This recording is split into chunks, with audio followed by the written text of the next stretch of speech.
Hi hello అందరికీ నమస్తే. నా పేరు doctor Padma, MD in acupuncture electro homeopathy, deaddiction specialist. ఈరోజు మనం మాట్లాడుకోబోయే టాపిక్ వచ్చేసి gall bladder stone, kidney stone. ఈ గాల్ బ్లాడర్ స్టోన్, కిడ్నీ స్టోన్తో చాలామంది సఫర్ అవుతున్నారు. ఆ విషయం నాకు మొన్న వీడియో పోస్ట్ చేసే వరకు కూడా తెలియదు.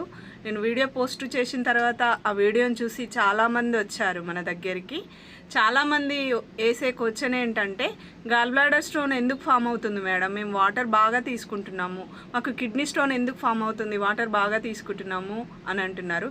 మీరు వాటర్ తీసుకోవడం వల్ల స్టోన్ ఫామ్ అవ్వకూడదు అని రూల్ అయితే ఏం లేదండి. మనం లైఫ్ స్టైల్ అండ్ మనం తీసుకునే ఫుడ్, మన స్లీప్ 50% వాటర్ వల్ల ఇది ఇంక్రీజ్ అయితే, వాటర్ తీసుకోకపోవడం వల్ల వస్తే 50% స్లీప్ వల్లనే వస్తుందండి. ఆయుర్వేదంలో కానీ ఆక్యుపంచర్లో కానీ మంచి స్లీప్ చాలా బాగా వర్క్ అవుతుంది. మన ఆర్గాన్స్ని, పనితీరుని పెంచుతుంది.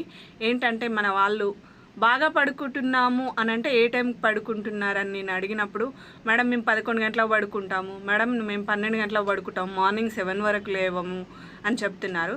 అది మంచి స్లీప్ అయితే కాదండి. మంచిగా పడుకోవడం అంటే 9 o'clock వరకు మనం బెడ్ మీద ఉండి అట్లీస్ట్ 10 o'clock వరకు నిద్రపోయేలాగా చూసుకోవాలి. మన వాళ్ళు 11కి బెడ్ మీదకి వెళ్ళి 12 గంటలకు పడుకుంటే అది మంచి స్లీప్ అయితే అస్సలు కాదు. నిద్ర అనేది చాలా ఇంపార్టెంట్. మనం పడుకున్నప్పుడు మన ఆర్గాన్స్ వర్క్ అవ్వడం స్టార్ట్ అవుతాయి.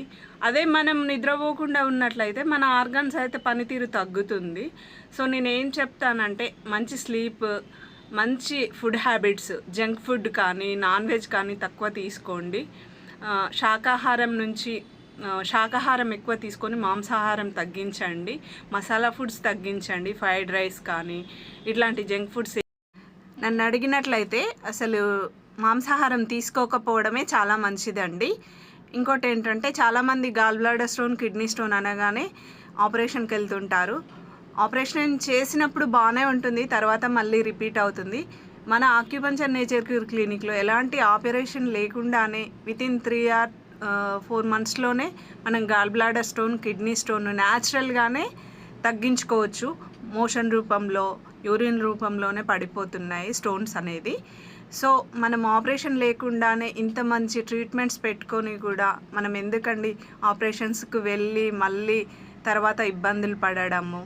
ఈ వీడియో కనుక మీకు నచ్చినట్టయితే లైక్ చేయండి. ఎవరికైతే అవసరం అనిపిస్తుందో మీకు, మీ ఫ్రెండ్స్ అండ్ ఫ్యామిలీలో వాళ్ళకి షేర్ చేయండి. Thank you.